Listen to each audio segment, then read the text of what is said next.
మీరు పదే పదే కష్టాలను తలుచుకుంటూ ఉండటం వల్ల కష్టాలే ఎదురవుతూ ఉంటాయి అని చెప్పి మనకి లా ఆఫ్ అట్రాక్షన్ తెలియచేస్తూ ఉంది. అలాగే మనం ఎప్పుడూ ఆనందంగా పాజిటివ్గా ఆలోచిస్తే మన జీవితం అంతా పాజిటివ్గా ఉంటుంది, మనకి ఆనందకరమైన జీవితం ప్రాప్తిస్తుందని కూడా చెప్తూ ఉంది లా ఆఫ్ అట్రాక్షన్. మరి మీరు ఏం చేస్తున్నారు?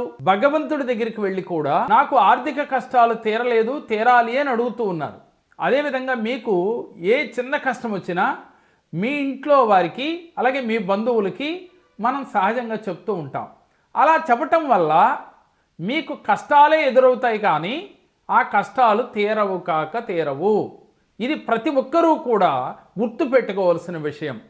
ఎందుకనంటే మనం పదే పదే ఏదైతే తలుస్తామో అది జపంగా మారిపోతుంది, ఆనందం. మరి మనం నెగిటివ్ని పదే పదే తలవటం వల్ల ఇంకా కష్టాలు పెరుగుతాయి, కానీ తగ్గవు కాక తగ్గవు.